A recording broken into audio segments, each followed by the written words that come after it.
ओम शांति। तो आज रविवार है, इसके लिए आज अव्यक्त मूल्य सुनने के लिए ज़्यादा क्लास के विद्यार्थी बैठे हैं। तो भट्टी का दिन है 37। बस कुछ ही दिनों में हमारी ये अव्यक्त वरदान यात्रा अपनी संपन्नता की ओर लौटेगी। और जैसे अव्यक्त वरदान यात्रा अपनी संपन्नता की ओर लौटी और उसी के ही 2 या 3-4 दिन के बाद में परीक्षा का दिन भी आ जाएगा। मुरलियों के अंदर हमने क्या सुना, कितना हमें याद है।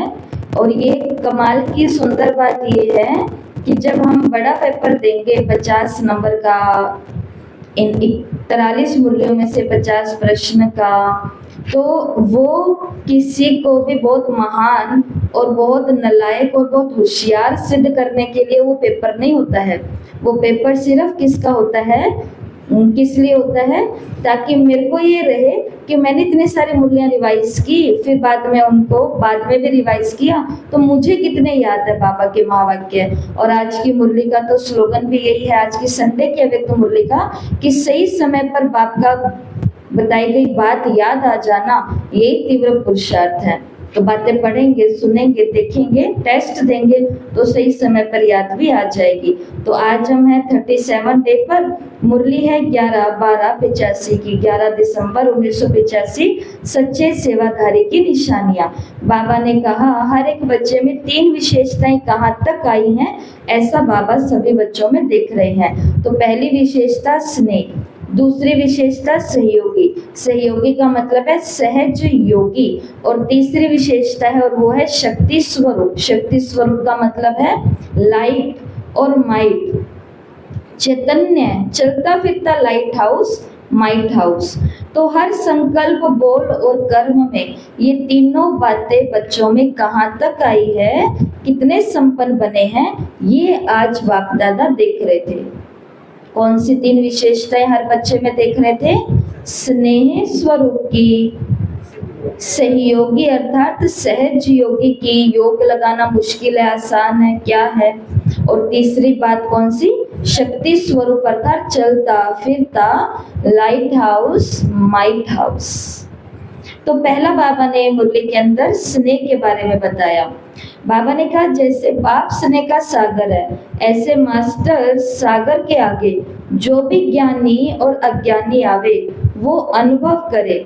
बाबा ने कहा जैसे लौकिक या प्राकृतिक सागर भी होता है, जो हमारा प्राकृतिक सागर होता है, समुद्र होता है पानी का, बाबा ने कहा उसके भी किनारे पर कोई जाता है ना, तो वो क्या अनुभव करता है? शीतलता का अनुभव करता है। वहाँ की हवाएं ठंडी, मिट्टी में पैर रखता है तो पानी की लहरें आ रही हैं, पानी को पैरों को स्पर्श कर रही है और फिर जा रही हैं, तो शीतलता का अनुभव करता है, शांति का अनुभव करता है, जो उस समुद्र के किनारे पर भी जाता है। ऐसे बाबा ने कहा मास्टर स्नेह के सागर द्वारा, मास्टर स्नेह का सागर तो कौन है?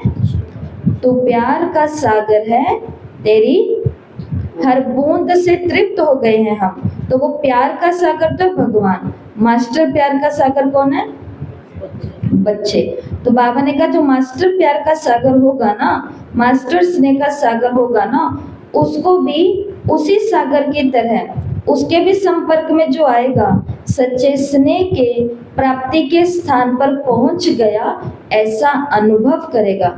सच्ची स्नेही मास्टर स्नेही आत्मा के आगे कोई भी ज्ञानी और अज्ञानी भी चला जाएगा तो वो कैसा अनुभव करेगा कि मैं प्राप्ति के स्थान पर पहुंच गया। मतलब अब जो ठिकाना मैं ढूंढ रहा था ना, बस वो मुझे मिल गया। अब मेरी भटकन सारी खत्म हो गई, अब मेरा जो कल्याण होगा वो यहीं से होगा, अब मुझे जो चाहिएगा वो यहीं से मिलेगा।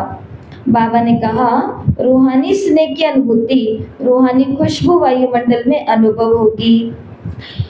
अभी स्नेह की खुशबू तो विश्व में फैलानी है, हर एक आत्मा को इसका अनुभव कराना है। सिर्फ बाप के स्नेह नहीं, सदा सर्व के स्नेही है। आज की मुरली से ये स्वमान लिया ना सभी ने, मैं स्नेही आत्मा हूँ। मुरली का यही था वरदान, और सबने स्वमान क्या लिया? मैं बाप का और सर्व का स्नेही हूँ। तो वो आज की इस अव्यक्त मुरली से आपको दिया गया था। बाबा ने कहा आपके पास जो भी आए ना वो इन दोनों बातों का अनुभव करे, आपके अंदर ये दोनों बातें होनी चाहिए, तब कहेंगे मास्टर स्नेह का सागर। तो बाबा ने निशानी बताई है। मास्टर स्नेह का सागर किसको कहा जाता है? जैसे उस सागर के किनारे जाते ही किसी को भी शांति और शीतलता का अनुभव होता है, मास्टर स्नेह आत्मा के आगे भी किसी को भी आकर के प्राप्तियों के स्थान पर पहुंच गए ऐसा अनुभव होगा। दूसरा, मास्टर स्नेह का सागर जो आत्मा होगी वो केवल बाप की स्नेह नहीं होगी, वो सर्व की स्नेही होगी, ये निशानी है।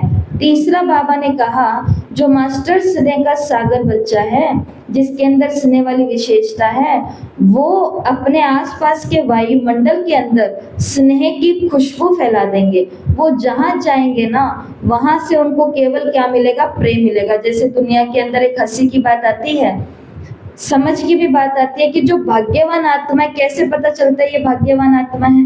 भाग्यवान आत्मा जहाँ पहुंचती है वहां भीड़ लग जाती है, और जो भाग्यवान आत्मा नहीं है, भाग्यहीन आत्मा, वो जहां भी जाती है तो वहां पर छीड़ हो जाती है। तो आगे से किसी ने हंस करके बोला कि मैं तो फिर ऐसा ही हूँ कि जहां जाती हूँ वहां पर जाते ही वो दुकानें खाली हो जाती है, वहां कोई ग्राहक ही नहीं आता है। तो हमको कैसा बनना है?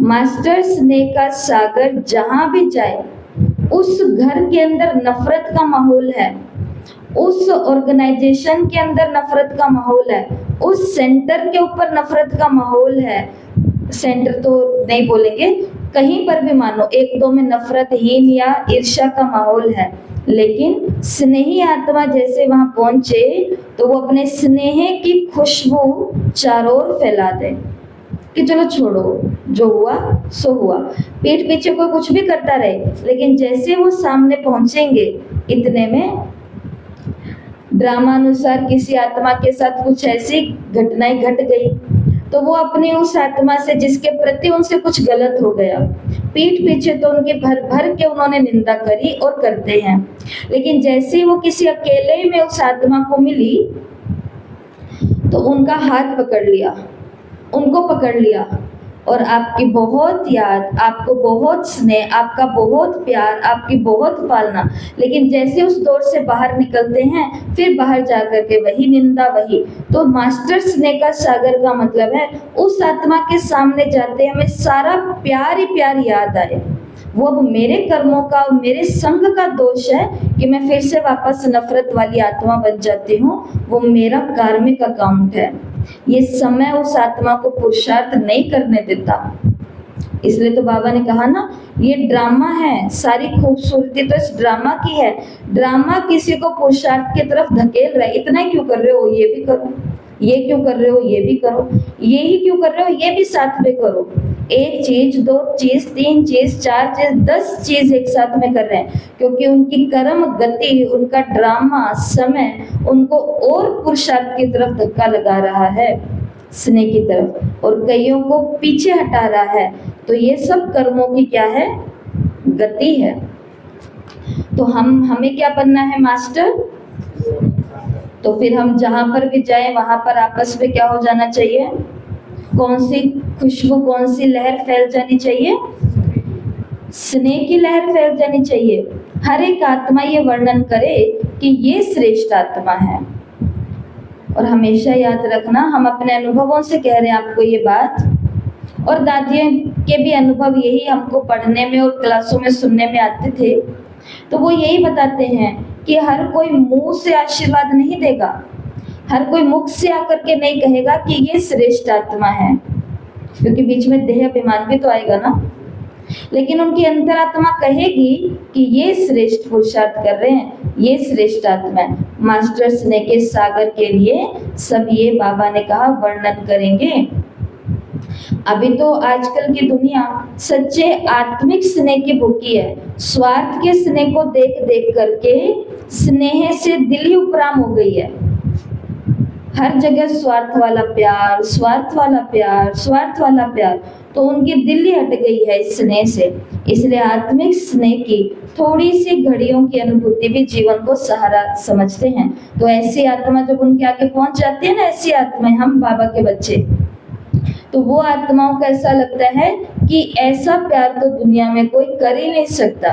अभी आपको कल की एक बहुत सुंदर घटना सुनाती हूँ 2 मिनट के अंदर। कहीं पर बाबा की क्लास चल रही है, कुछ लगभग 1 साल से चल रही है। वहां पर 2 बच्चियां रोज ज्ञान सुनने आती है, लगभग। अब बच्चे आते हैं मम्मी दादी नानी के साथ में, तो आते हैं सुनते हैं, लास्ट में टॉफी दे देते हैं, बाबा गुड मॉर्निंग, बाबा गुड नाइट, ये सिखा देते हैं, वो बैठते हैं और जाते हैं। अभी उन्हों के घर में कोई ने शरीर छोड़ दिया। शरीर छोड़ने के कारण वो कोई भी क्लास में नहीं आ रहे, मुरली क्लास में। तो बच्चे भी घर, बड़े भी घर, सब घर। अब वो 2 बच्चियां 2 रोल प्ले करने लग गई। एक बन गई खुशबू दीदी और एक बन गई साथी बहन। खुशबू दीदी की तरह हाथ में मुरली का पन्ना उठा लिया और सबको मुरली सुनाने लग गई। और वो जो साथी बहन है, जैसे वो पास में बैठ जाती है कहीं पर भी, वैसे वो बैठ गए। मुरली सुनाने के बाद में हाजिरी लेते हैं, तो एक एक का नाम, अपने घर वालों का नाम लेकर के हाजिरी ले रही हैं। और बाद में फिर अपनी चाबी, जैसे खुशबू दीदी उठाती है वैसी चाबी उठाई, पल्ला सेट किया, स्कूटी के ऊपर बैठी, हाँ रखो, ये सामान रखो, यहाँ बैठो, चलो, ओम शांति, कल मिलेंगे। ऐसे करते करते चली गई। कहते दीदी हम सब लोग आश्चर्यचकित रह गए कि इन दोनों की एक्टिंग कैसे कर ली। और डिट्टो, जैसे आप हमें आंखों में, अब इनको दृष्टि शब्द ज्यादा नहीं पता, जैसे आप हमें आंखों में बाबा की शक्ति देखते हो ऐसे, जैसे आप कोई चीज देखते हो ऐसे। फिर हमने उनको पूछा कि तुम्हें योग करना आता है? कहते योग तो बस यही है, आत्मा को बाहर निकालो, ब्रह्मा बाबा के पास और शिव बाबा के पास लेके जाओ, शक्ति लो और आत्मा को फिर लेके आओ। तब मैं उन घर की जो बहन मेरे को बता रही थी उनको मैंने बोला, मैंने कहा अब आपको बताओ मेरी कौन सी बात याद आ रही है? उन्होंने कहा कि दीदी अब ये बात याद आ रही है कि जब प्यार मोहब्बत से हम बच्चों को भी साथ साथ जिस काम में रखेंगे, बच्चों पर हम खास काम करें ना करें, लेकिन बच्चे वो चीजें सीख जाते हैं। अब सोचो, उल्टे काम जो होते हैं वो भी ऐसे ही सीखते हैं। ऐसे ही वो किसी के आगे घर बाहर जाकर के एक्टिंग करके दिखा रहे होंगे, मम्मी पापा ढिशुम ढिशुम कैसे करते हैं, हम बताते ये है मम्मी और मैं हूँ पापा। ऐसे घर की हर एक चीज कभी मत सोचना, टीवी में हम ही देख रहे हैं, हम ही शराब पी रहे हैं, हम ही नॉनवेज खा रहे हैं, इनको क्या पता चलता है? सब कुछ पता, अब देख लो, ऐसे पता चलता है। तो बाबा ने कहा क्योंकि आत्माएं ना प्यार की भूखी है, जहां से उनको प्यार मिलता है वो वैसी हो जाती है, इसलिए आपको ये उदाहरण सुना दिया। कहते हैं मैं तो बहुत स्नेही हूँ, अगर स्नेह नहीं होता तो बाप की कैसे बनती, ब्राह्मण जीवन में कैसे आती। अपने ही मन में संतुष्ट रहते हैं। बाबा ने कहा अपने मन में संतुष्टता है, इसको बाप दादा भी जानते हैं और अपने तक ही है। ये भी बाबा ने कहा चलो ठीक है, लेकिन आप सब बच्चे बाप के साथ सेवाधारी हो। बाबा ने कहा बस इतने में खुश नहीं हो जाना कि मैं तो बाबा की स्नेह हूँ, बिना स्नेह के यहाँ थोड़ी ना बैठे हैं, प्यार है तभी तो बैठे हैं। बाबा ने कहा ये बात तो ठीक है, लेकिन स्नेह के लिए क्या बनना पड़ेगा? सच्चा सेवाधारी बनना पड़ेगा। और उसके लिए क्या करना पड़ेगा? ये तन, ये मन, ये धन सब आप सबको बाप ने ट्रस्टी बना करके दिया से। तो सेवाधारी का कर्तव्य क्या है? हर विशेषता को सेवा में लगाना। बाबा ने कहा अगर आपकी विशेषता सेवा में नहीं लगती तो वो कभी भी विशेषता प्राप्ति को नहीं पाती, वृद्धि को नहीं पाती। तो किसी को चाहिए कि मेरी विशेषताएं और बढ़ती जाएं, तो उसके लिए क्या करना पड़ेगा? पहले जो एक विशेषता है वो भगवान के घर लगाना शुरू करो। किसी में क्या गुण है, किसी में क्या गुण है, अब अपना गुण देखो। ऐसे तो दूसरे के अवगुण गिनाने में हमारे पास 100 बातें हैं। उसी व्यक्ति को कहो अब आप अपना एक गुण बताओ, बखान तो करेंगे मेरे में क्या क्या बातें, भी हम तो ऐसे करते हैं, हम तो ऐसे करते हैं, हम ऐसे थे, हम ऐसे हैं, हम ये हैं, हम वो हैं। लेकिन जैसे ही पूछो कि आप अपना एक गुण बताओ, आप अपनी एक विशेषता बताओ, तो वो ढूंढते रहते हैं कि पता ही नहीं जाने क्या देखा मुझ में। बाबा को भी कहते बाबा पता नहीं क्या ही है मेरे अंदर। तो विशेषता को देखो और उसे यज्ञ की सेवा में लगाओ। बाबा ने कहा आगे क्यों नहीं बढ़ पाते हो? एक सीमा तक ही क्यों रह जाते हो? क्योंकि विशेषताओं को सेवा में लगाते नहीं हो। बस केवल बाबा से सुन रहे हैं, बैठ रहे हैं और जा रहे हैं। बाबा से सुन रहे हैं, बैठ रहे हैं और जा रहे हैं। तन है तो तन लगाओ, मन है तो मन, गुण है तो गुण, धन है तो धन। जो कुछ आता है लिखना पढ़ना, बाबा ने कहा तो बढ़ेगी। ब्राह्मण जीवन की विशेषता सुनाना अर्थात कुछ देना। तो दाता के बच्चों, जो भी आपके संपर्क में आए कुछ ले करके जाए। पीछे नहीं हट रहे हैं, लेकिन आगे जो भी बढ़ना चाहिए वो बढ़ भी नहीं रहे हैं। बाबा ने कहा भी क्या हो गया ब्राह्मणों के साथ में, ना तो पीछे हट रहे हैं, वापस उधर भी नहीं जाएंगे, आगे भी नहीं बढ़ रहे हैं। तो बाबा ने कहा आगे तो बढ़ना चाहिए ना। और वो कब बनेंगे? जब अपनी विशेषता को यज्ञ सेवा में लगाएंगे। इसी प्रकार बाबा ने अब दूसरी बात करी सहयोग की। सहयोग अर्थात बाबा ने कहा ऐसे सहयोगी व सहजयोगी सिर्फ स्वयं के प्रति व दूसरों को भी आपके सहयोग के उमंग उत्साह की लहर सहयोगी बना देती है। आपके सहयोग की विशेषता सर्व आत्माओं को महसूस हो कि ये हमारे सहयोगी हैं।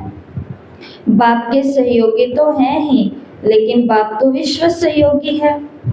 आज की मुरली में बाबा ने एक कर्मों की गति भी बताई। पर्सनल एक दो के सहयोगी मत बनना।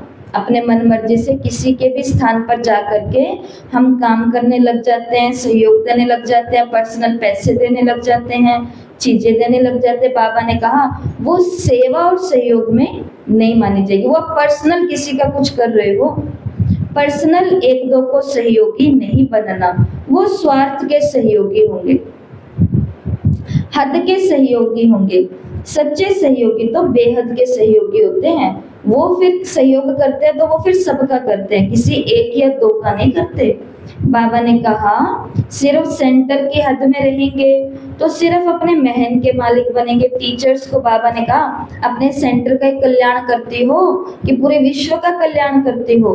तो कोई बोले कि नहीं बाबा मेरे से तो अपने सेंटर का ही कल्याण होता है, ऐसा कोई बोलती नहीं है ब्रह्मा कुमारी। क्योंकि कोई भी ब्रह्मा कुमारी एक सेंटर का कल्याण कर ही नहीं रही है, वो अपने इर्द गिर्द कईयों का कल्याण कर रही होती है। फिर भी बाबा ने उन्हों को बोला कि अगर अपने अपने सेंटर की हद में रहेगी तो सिर्फ महल के मालिक बनेगी। लेकिन बाबा तो बेहद के बाप द्वारा तो बेहद का वर्षा लेना है, तो अभी क्या करना है? विशेषताओं को कार्य में लगाना है, सहयोगी आत्मा बनना है। तीसरी बात बाबा ने बताई शक्तिशाली आत्मा। तो शक्तियां भी सिर्फ अपने लिए नहीं, सर्व की सेवा में लगानी है। जैसे उदाहरण बाबा ने कहा सहन शक्ति। हर एक आत्मा अपने अपने जीवन के अंदर बहुत कुछ सहन करके चल रही है। हाँ, ये बात अलग है कि अगर उन्होंने त्याग किया तो उसके बदले में उनको कुछ तो सुख मिलेगा। अगर उन्होंने गृहस्थ जीवन का त्याग किया है तो वो वाली जो चीजें सहनी पड़ती हैं उस पीड़ा से तो उनको नहीं गुजरना पड़ेगा, क्योंकि उन्होंने वो जीवन चूज नहीं की है। तो उधर से तो राहत मिलेगी, लेकिन इसका मतलब ये नहीं है कि उनको कुछ सहन करना ही नहीं पड़ेगा। अपने क्षेत्र में फिर उनको और कुछ सहन करना पड़ेगा। तो बाबा ने कहा जैसे आपके अंदर सहन शक्ति है तो इस कि भाई सिर्फ ये नहीं सोचो कि मैं तो सहनशील रहता हूँ, लेकिन आपकी सहनशीलता के गुण की लाइट माइट दूसरी तरफ भी पहुंचनी चाहिए। लाइट हाउस की लाइट सिर्फ अपने प्रति नहीं होती, दूसरों को रोशनी देने, दूसरों को रास्ता बताने के लिए होती है। मैं बहुत सहन कर रही हूँ, मैं बहुत सहन कर रही हूँ, इसमें कोई बात नहीं है। सहन कर रही हूँ, लेकिन मेरे सहन करने से क्या किसी को मार्गदर्शन मिल रहा है, किसी को रोशनी मिल रही है, किसी को कुछ कल्याण हो रहा है? तो फिर बाबा ने कहा ये हो गई शक्तिशाली आत्मा, शक्ति स्वरूप आत्मा। सहन तो दुनिया में बहुत लोग कर रहे हैं। देखो एक नशे वाला व्यक्ति होता है ना, जब उसको नशे की तलब उठती है वो भी बहुत सहन कर रहा है। एक माँ जब संतान को जन्म दे रही है वो भी बहुत कष्ट सहन कर रही है।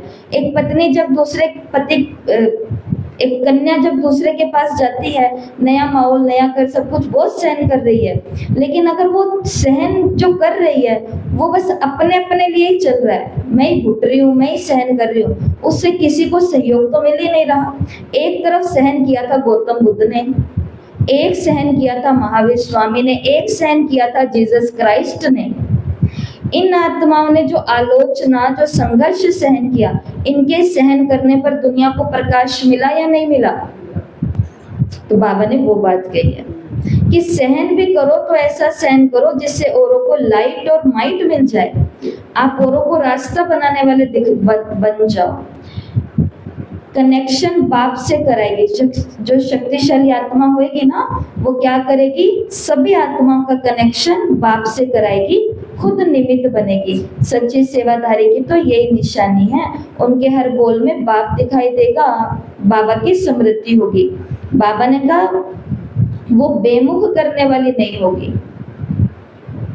अगर बेमुख किया, बेमुख का मतलब है गिराना। कहां से गिराना? बाप को भुलाना। तो बाबा ने कहा ये पुण्य नहीं है, ये पाप है। वो आत्मा बाबा को सहयोगी बना के कुछ काम कर सकती थी, कुछ श्रीमत ले सकती थी, लेकिन उसको पहले से ही हमने कह दिया कि आपका ये काम मैं करूंगी, मुझे ही कहना है, मेरा आपसे बहुत ये है।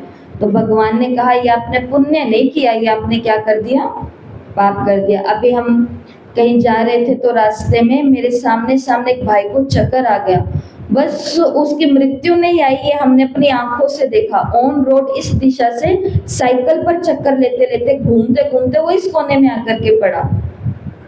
फिर उसके आगे जैसे रुके तो उसको पानी और जो भी पास में था वो दिया, उसको ये बोला भगवान को याद करके निकलते हो भाई जी, कि ऐसे निकल गए आज। कहते कि हमारे गुरु हैं, उनको याद, तो इतना ही बोला, याद तो मतलब हाँ बस गुरु का बता दिया कौन है, करके निकला हूं नहीं करके निकला हूं, ये वो नहीं बोला। आगे से हम बोले, हमने ये बोला कि अरे आज तो आप जरूर ही भगवान को याद करके निकले होंगे, तभी तो आपकी आज तो कुछ भी हमारे सामने था, आज तो होना था कुछ। मेन रोड के ऊपर गाड़ी बसें हमारे आगे से तो जा रही हैं और वो ऐसे ऐसे ऐसे से करते करते निकल गया। फिर साथी बहन ने बोला अरे आप तो बहुत ही ज्यादा आज तो भगवान को याद करके निकले हो, आपको तो भगवान के घर का पानी नसीब हो रहा है आज। और वही वो आत्मा को ऐसे शक्तिशाली महसूस हुआ, ठीक ठाक है सब है, उठाया अपना हवाई जहाज और लेकर के उड़ गए। तो बाबा ने कहा हर एक का कनेक्शन किससे, पानी का भी सहयोग करो, किसी को जिसको जो चाहिए वो सहयोग करो, श्रीमत अनुकूल श्रीमत प्रमाण। लेकिन याद फिर भी किसकी दिलाओ, भगवान की याद दिलाई। तो बाबा ने कहा शक्तिशाली आत्मा है, मैंने आपकी मदद की, मैंने आपका सहयोग किया, देखो मैं भुला दिया उसको, वो बेचारा गिरता तो हे राम तो बोलता, लेकिन अगर हमने भुला दिया उसको कि मैं आ गया आपकी हेल्प करने के लिए, तो बाबा ने कहा ये पुण्य नहीं किया, ये क्या कर दिया। और ऐसे पाप तो ब्राह्मण चलते चलते कितने करते रहते हैं। यहाँ पर मिले हैं भगवान की सेवा करने के लिए, और ये जो दूसरे पन्ने पर बाबा ने बोला पर्सनल एक दो के सहयोगी बन जाते हैं, ये तो बहनें समझाते समझाते थक जाती हैं। लेकिन हमारे तो ये खास हैं, हमारा तो दीदी आप नहीं समझोगे इनके साथ कितना है। दीदियों को क्या करना है समझ करके आप अपना खाता खराब कर रहे हो। तो ये पढ़ लेना मुरली घर जाके और अच्छे से कि ये पुण्य नहीं है, ये बाप है, ये पाप है, क्योंकि पाप नहीं है तो जरूर पाप है। और वहां जा करके वो काम करके हम सेवा की बातें करते हैं, बाबा की बातें करते हैं, ये घरेलू पंचायतियां करते हैं। बताओ जब पर्सनल एक दो के काम हम करेंगे तो घरेलू बातें होंगी कि भगवान की बातें होंगी, आप खुद बता दो। तो फिर बाप याद रहा कि पाप आया। तो जो सच्चा सेवाधारी होगा, मुरली का टाइटल है सच्चा सेवाधारी, वो सभी का संबंध बाप से जुड़ाने वाला होगा। और मुरली के लास्ट में बाबा ने बोला कहाँ बच्चे सीधे रास्ते के बजाय कई गलियों में फंस जाते हैं और फिर अपना रास्ता ही बंद कर लेते हैं। और ये रास्ता एक बार बंद हो गया ना, बंद हो गया, गेट तो खुले रहेंगे, आओ बैठो जाओ, लेकिन वो महसूस जो होता था ना, वो प्यार, वो शक्ति, वो अपनापन, वो रास्ता अब हमेशा के लिए क्या कर दिया, हमने बंद कर दिया, क्योंकि हम इधर आकर के बीच में कई गलियों में एक दो के प्यार में चले गए थे। तो इसके लिए मेरे को बाबा की एक बात याद आती है, अमृत वेले जो आत्मा परमात्म प्यार से भरपूर नहीं होती है, वो आत्मा ऐसे प्यार के पीछे अपने ये रास्ते के अंदर चली जाती है, अलग अलग गलियों के अंदर। इसलिए प्यार, आत्मा तो प्यार के गुण से बनी है ना, 7 गुणों में से एक गुण कौन सा है, प्यार। तो आत्मा को तो प्यार चाहिए, नो डाउट उसको प्यार चाहिए। तो नीचे वाले से नहीं, किससे लेना है, नीचे वालों का तो देख लिया, 5000 साल में कहाँ किया स्नेह, इधर इधर गोल गोल गोल गोल गोल घूमते घूमते चक्कर ही आ गए सबको। इसलिए बाबा ने कहा, ये थी आज की मुरली। तो क्या याद रहा आपको इस मुरली में, थोड़ी सी चेकिंग कर लो। पहले बताओ बाबा ने कौन सी 3 विशेषताएं सभी बच्चों में देखी, स्नेही कितने हैं, सहयोगी कितने हैं और शक्तिशाली कितने हैं। तो स्नेही का मतलब क्या होता है पिंकी बहन, ऐसे याद था पर नाम ले लिया तो भूल गए। स्नेही के अंदर क्या सुना हमने, बाबा ने स्नेह के कोई सागर की बात करी होगी, सागर की कोई बात करी होगी, मास्टर स्नेह का सागर में बनना है, स्नेह का वातावरण बन जाएगा। आपके पास कोई भी आए तो जैसे उस किनारे पर जाकर के शीतलता और शांति का अनुभव करता है, आपके स्थान पर पहुंच करके वो कहे ये प्राप्ति का स्थान है। और स्नेही आत्मा केवल अपने लिए नहीं, उस वायुमंडल और औरों के लिए भी स्नेही होगी। और क्या कहा बाबा ने, अच्छा सहयोगी, इससे पहले और कुछ नहीं था।